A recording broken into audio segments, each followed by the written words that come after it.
Entrando de novo em Cafarnaum, depois de alguns dias souberam que ele estava em casa. Lembrem, Jesus, logo que iniciou seu ministério, ele deixou Nazaré. Não morava mais em Nazaré. Ele mudou-se para Cafarnaum.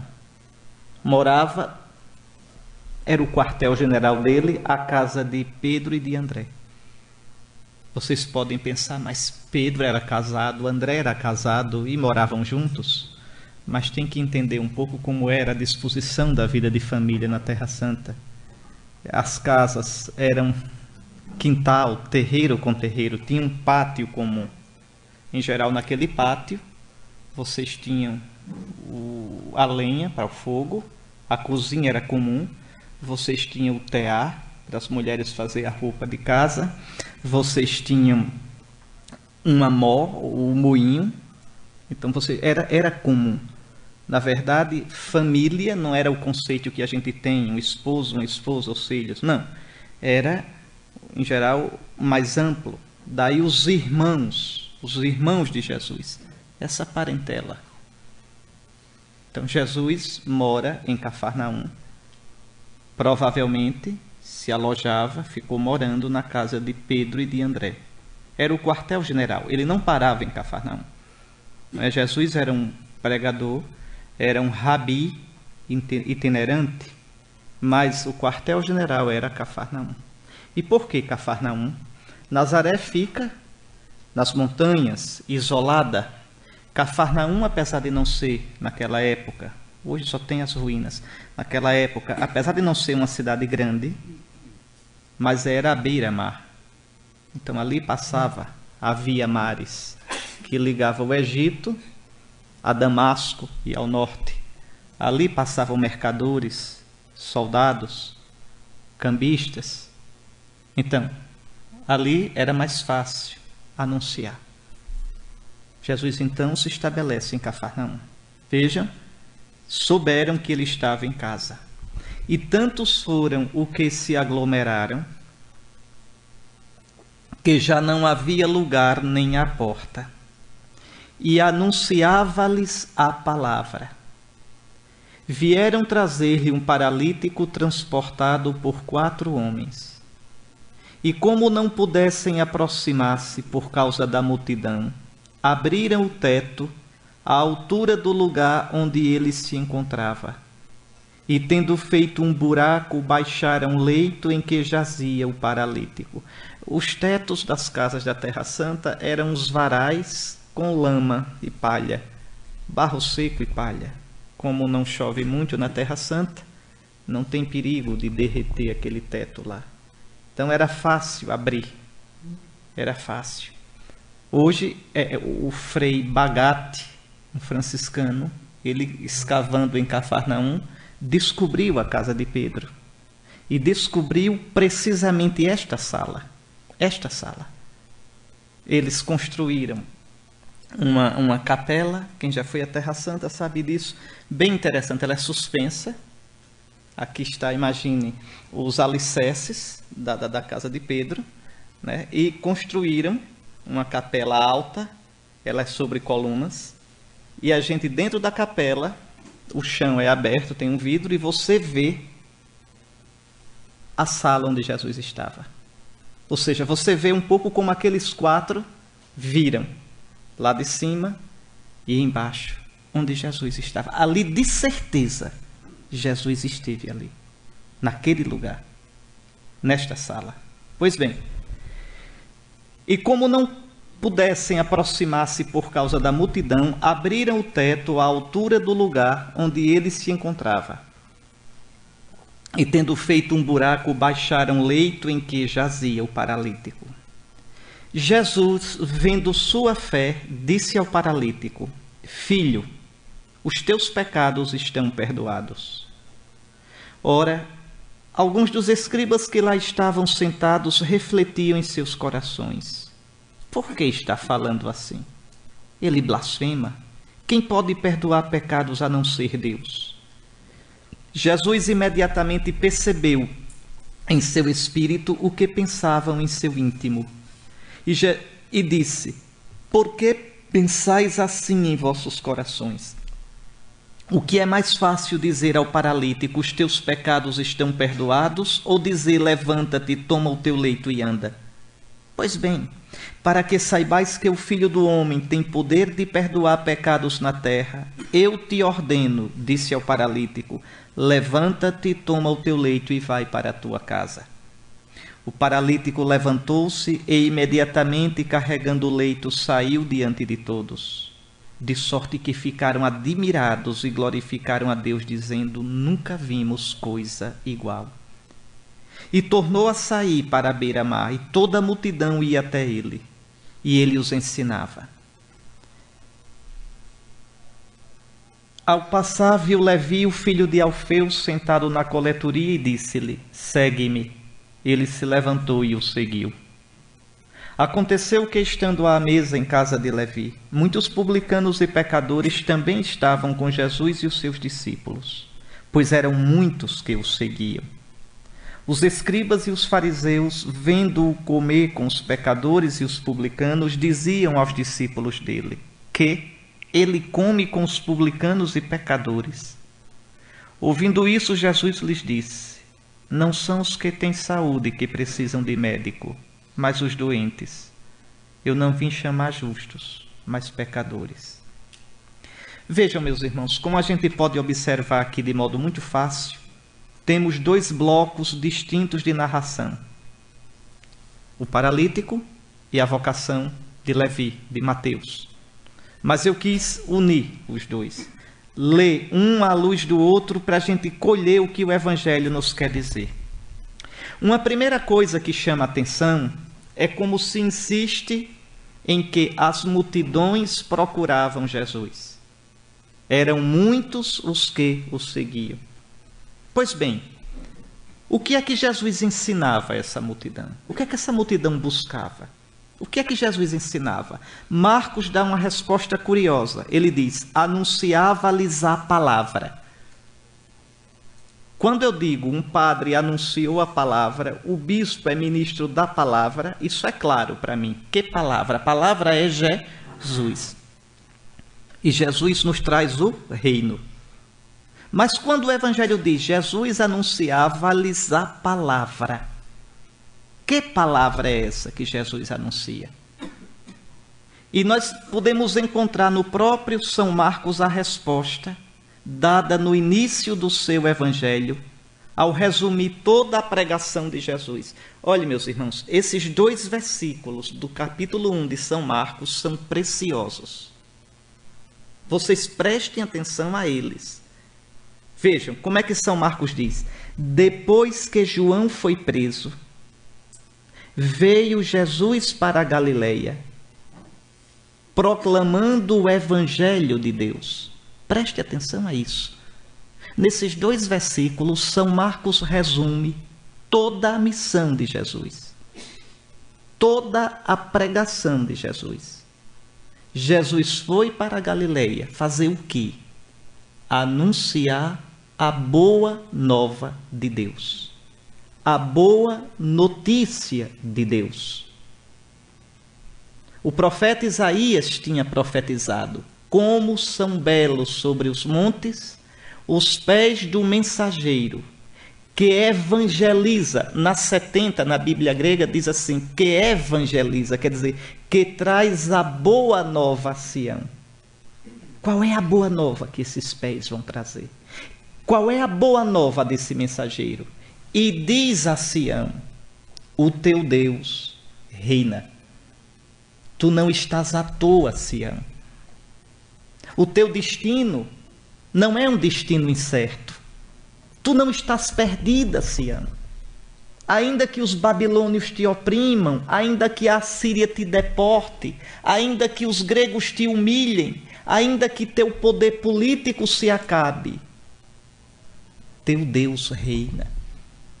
Tu não és, como dizia o profeta Malaquias, por que tu nos tratas como os peixes do mar? Malaquias não, Miqueias. À toa, sem dono, qualquer um joga a rede e pesca tudo. Não, nós não estamos à toa. O teu Deus reina, Sião. Essa profecia se cumpre com Jesus. Jesus é o mensageiro que anuncia o Shalom. Eu vos dou o meu Shalom. Eu vos deixo o meu Shalom, não como o mundo dá. É a minha paz, a paz definitiva da nova e eterna aliança. Pois bem, como são belos os pés do mensageiro que anunciam a Sião, a antiga Sião e a nova Sião. O teu Deus reina. Então São Marcos está pensando nisso. Olha agora, cumpriu-se o tempo. É a primeira palavra de Jesus, a primeira, a palavra que abre toda a pregação dele. Ele diz a Israel: chegou. O que o Deus havia prometido, o que os profetas haviam anunciado, chegou. O tempo chegou. Cumpriu-se o tempo. O reino de Deus aproximou-se. Esse está próximo tem dois sentidos. Tem o sentido que aproximou-se, chegou, e tem o sentido que está próximo de se manifestar plenamente. Tem um já e um ainda não. Nós cristãos vivemos pendurados entre um já e um ainda não. A vida todinha vai ser assim. Já temos o Cristo. Já temos a salvação. Nós podemos tocá-lo.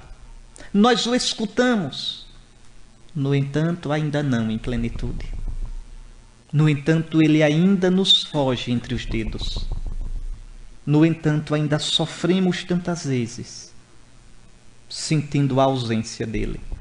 A igreja, a esposa amada, tem de dizer todo dia, cutucada, sustentada, impelida pelo Espírito: Maranatá, vem, vem, Senhor. Vem, meu esposo querido. Ele vem e nós vamos ao encontro dele. Porque ele nos atrai com o seu Espírito, nos atrai e nos impulsiona com o seu Espírito. Então vejam, o reino aproximou-se. O reino está próximo. Jesus é o reino. Eu já expliquei isso a vocês. Não esqueça. Querem ver o reino acontecendo? Olhem Jesus. Nele o Pai reinou totalmente, a tal ponto que ele diz a Filipe: quem me vê, vê o Pai. Vê o Pai porque eu deixo totalmente que o Pai realize em mim a vontade dele. Eu vivo para o Pai. Minha vontade é fazer, meu alimento é fazer a vontade do Pai. Em mim o Pai reinou totalmente. É interessante quando Jesus está para ir para a cruz, a frase que ele diz: o mundo saberá que eu amo o Pai. Veja o que é a cruz para Jesus. É primeiramente uma prova de amor ao Pai. O mundo saberá até onde eu amo o Pai. Até onde eu me abandono nas mãos do Pai. Até onde eu confio no Pai. O mundo saberá. Então ali naquela cruz não tem mais palavra. Não tem mais promessa de amor. Naquela cruz, no silêncio daquela madeira, na dor daqueles cravos, no vermelho daquele sangue, Jesus mostra concretamente que ama o Pai. Que na vida dele o Pai é tudo. O Pai reina. Então veja, com Jesus o reino de Deus se aproxima. Ou seja, Deus vai reinar na vida do seu povo. Vai reinar, e onde Deus reina a vida brota. Porque a glória de Deus, a alegria de Deus, o prazer de Deus é nos dar a vida, nos criou para a vida. Agora, aquilo que eu dizia na missa, eu volto a dizer: cuidado com essa palavra vida. Porque é Deus da vida, é vida para lá, vida para cá. Não é qualquer vida. É a vida eterna. E vida eterna não é só o céu, hein, senhores? Atenção, vida eterna, na Bíblia, Vida eterna, no Novo Testamento, não significa primeiramente céu. Não significa primeiramente céu. Vida eterna quer dizer vida do eterno. Existe vida felina, canina, humana, e angélica e eterna. Lembre que Israel chama a Deus de eterno, para não pronunciar o nome dele. Ouve, ó Israel, o eterno é nosso Deus. O eterno é um só. Vida eterna, vida de Deus. Nós temos uma vida humana. Esta vida humana não basta. A gente tem uma saudade doida de outra vida. Não é esse o aperreio do homem que nunca está satisfeito com nada? Deus nos deu esta vida como início, como semente, como substrato da vida eterna. A vida dele é a vida bem-aventurada, é a vida plena. Aí vocês podem dizer, isso não é o céu? É, mas não somente, porque começa aqui. A vida eterna é esta, Pai, que eles te conheçam. Que crendo em Jesus, crendo no Filho, eles te conheçam. E nos sacramentos recebam a vida que eu dei a eles. A vida eterna. Por exemplo, no final do discurso sobre o pão da vida, João 6, Jesus diz, quem come deste pão viverá eternamente. Algumas traduções da Bíblia diz para sempre. Está errado. Não é para sempre. E não é a mesma coisa? Não. Viver para sempre, eu posso viver no inferno. Viver para sempre, a nossa alma viverá mesmo condenada. Jesus não diz viverá para sempre. Quem come a minha carne viverá eternamente. Ou seja, com a vida nova. Não viverá só humanamente. Viverá com a vida divina. Viverá com a vida que eu vou dar. A vida eterna. Na Eucaristia a gente come a vida eterna. Por isso ele diz, quem come a minha carne tem, verbo presente, a vida eterna. Come a vida eterna. E eu o ressuscitarei, futuro, no último dia. Então, vida eterna é mais que o céu. A vida eterna começa agora, a vida de Deus, que só Jesus nos pode dar. Então, veja, cumpriu-se o tempo. O reino se aproximou. Eu trago para vocês o reino. Meu Deus, o Deus de Abraão, de Isaac e de Jacó vai reinar. E aí vem, convertei-vos e crede neste evangelho. Crede nesta boa notícia. Esse é o resumo de tudo que Jesus veio fazer. A cruz, a morte dele, a ressurreição, é para nos dar essa vida. Para nos dar essa vida. Mas eu não vou entrar nisso, seria outro retiro. Vejam bem. Então Jesus anuncia isso. A palavra que Jesus anuncia é o evangelho, a boa notícia que Deus envia. Cumpriram-se os tempos e todas as promessas de Deus, todas as esperanças de Israel iriam se realizar agora com a vinda dele, do Filho. O reinado de Deus está próximo. Em Jesus, Deus vem reinar sobre o seu povo. Deus vem mostrar todo o seu amor e sua misericórdia. Com Jesus, Israel vai experimentar que Deus, o Eterno, o Santo, o Altíssimo, não é somente Deus, mas é acima de tudo Deus e Pai de nosso Senhor Jesus Cristo. Aqui, aquilo que eu explicava ontem, repito, aprofundo para vocês. Chegou o reinado de Deus, mas de qual Deus? Aí, aqui está a novidade. Jesus diz, é o Deus de Israel, mas esse Deus de Israel é o meu Abá, é o meu papai. Isso os judeus jamais podiam imaginar. No Antigo Testamento, quando se chama a Deus de Pai, é de modo metafórico. Por exemplo, um judeu nunca diz meu pai a Deus. Quando raramente um judeu diz pai a Deus, é nosso pai, é o pai de Israel. Mas meu pai, essa dimensão de filiação no sentido estrito, o judeu até o Antigo Testamento não gosta disso, porque para o Antigo Testamento isso parece paganismo. Os pagãos falavam em heróis, semideuses, filhos de deuses. A mitologia grega está cheia disso. O faraó era considerado filho de Deus. Então, para um judeu, isso não. Deus é santo, é o outro, diferente. Tanto que, para um judeu, o que Jesus diz é uma coisa impressionante.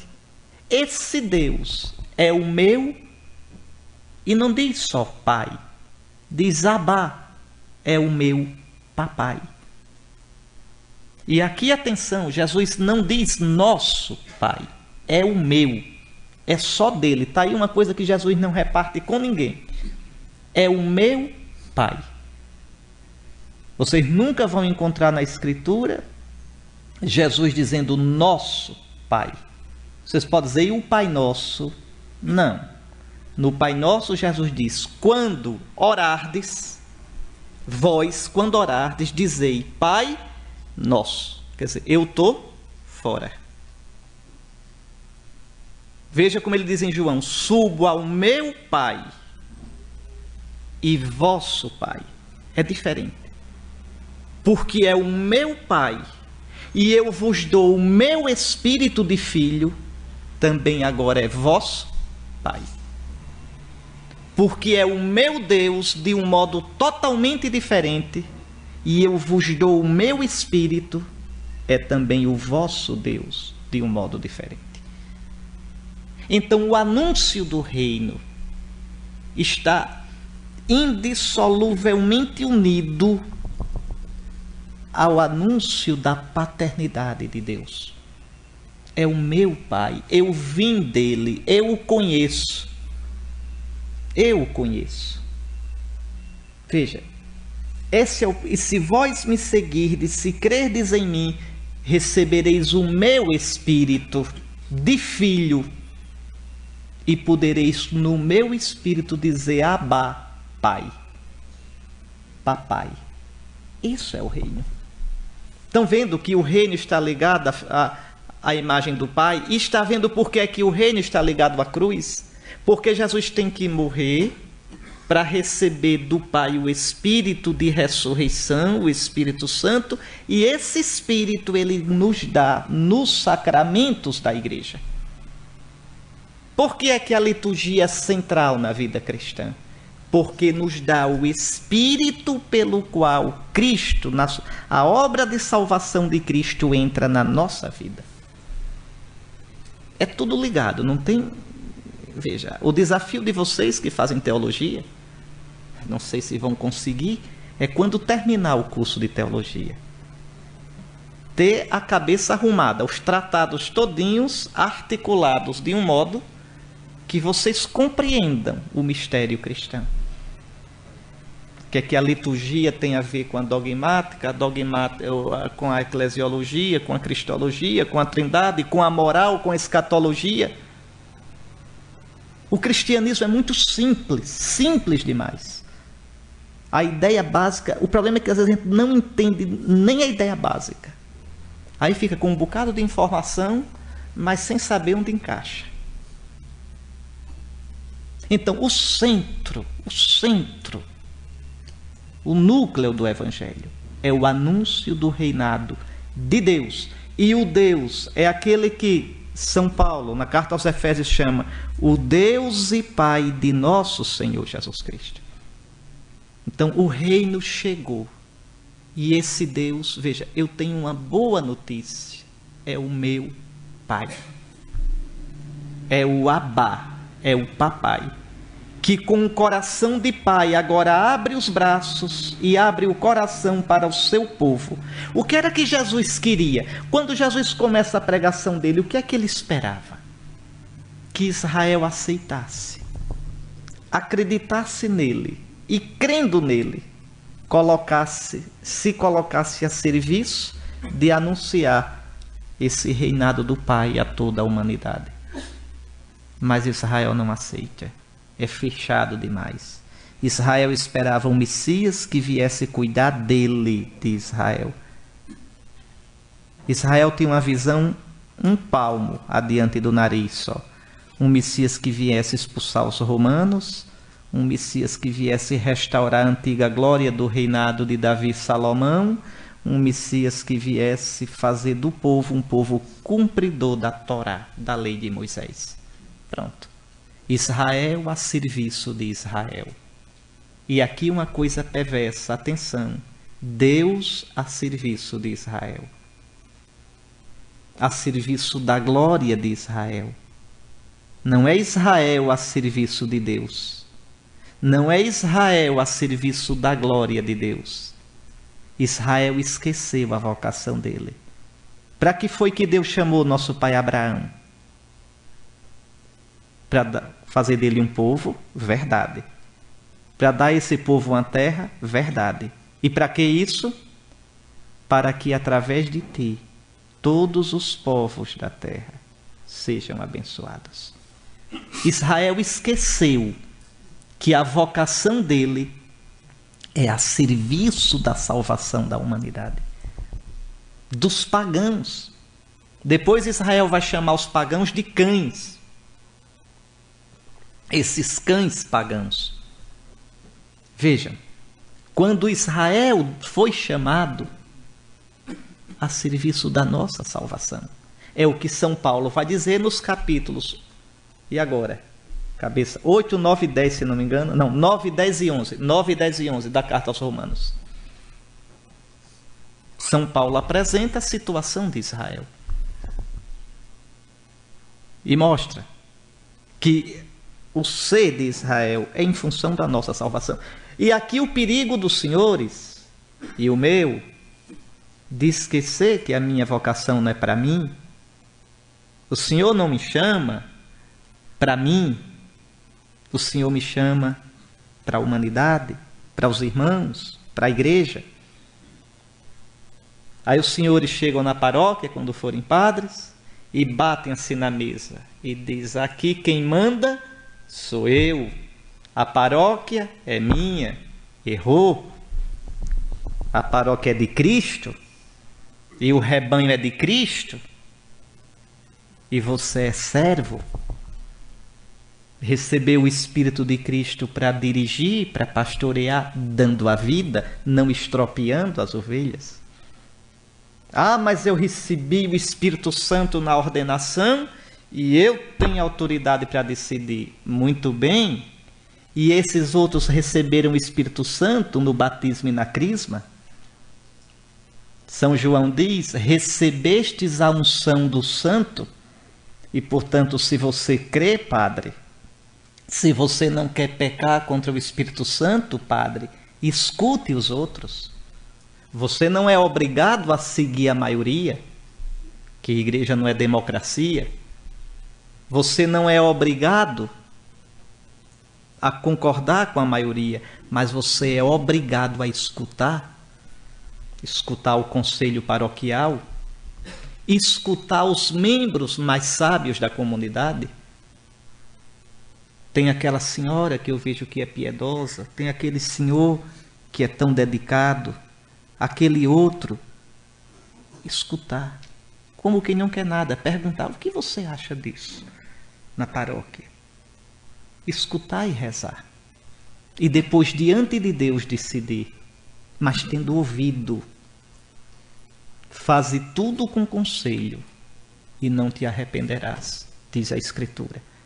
E diz também, há caminhos que parecem bons aos homens e vão dar no fundo dos infernos.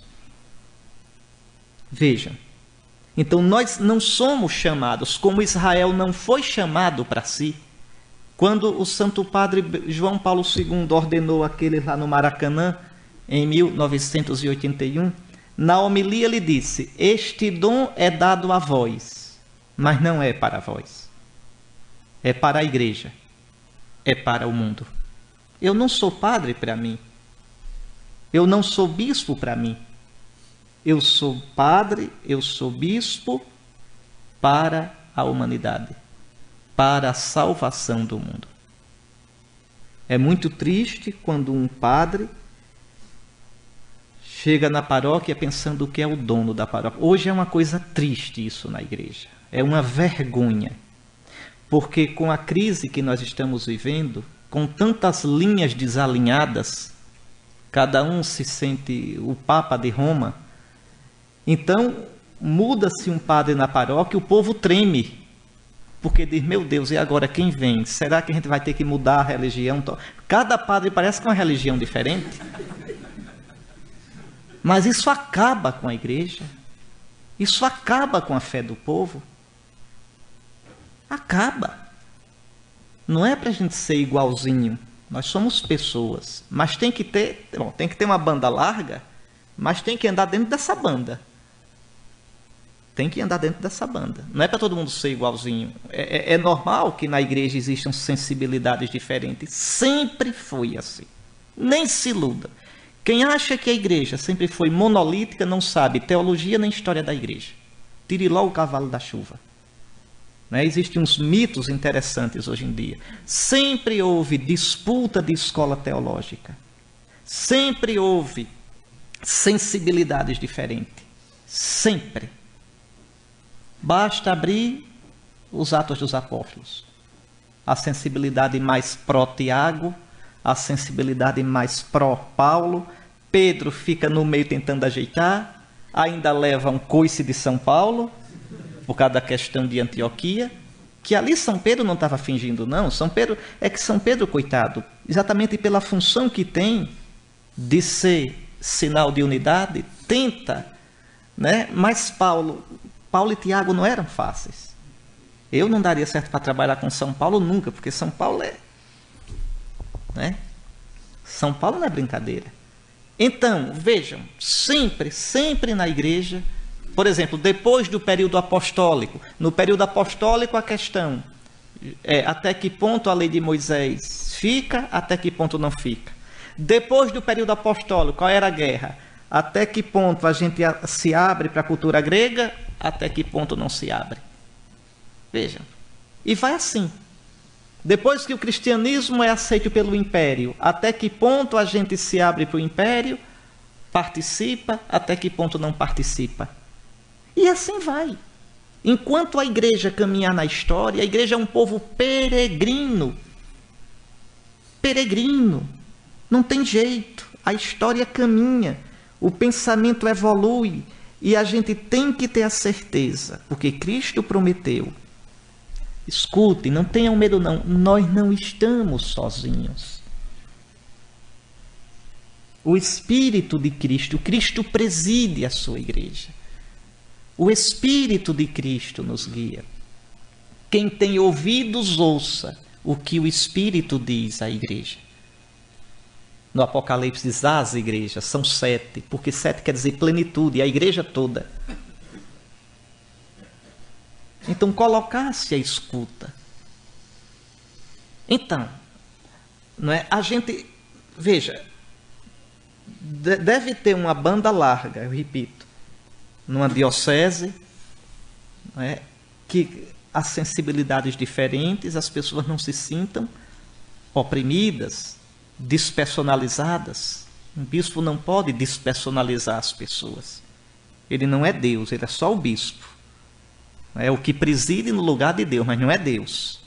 Então, mas por outro lado, deve ter uma disciplina, porque senão o povo endoida.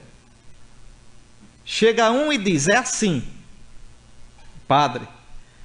Aí aquele padre é transferido, depois que o povo já pegou o jeito do padre, chegou outro e diz, não é nada assim, é assado. Acaba com a fé do povo. Aí o bispo diz, não, nem é assim, nem é assado. É dentro dessa banda larga. Pode ter variação? Pode. Mas que acabe com a fé do povo? Não. Vamos juntos como presbitério, em união com o bispo, traçar o caminho pastoral. E um caminho pastoral em comunhão com a Igreja de Roma, com aquele que preside na caridade. Vejam, o ministério não é para a gente. Esse é o pecado de Israel.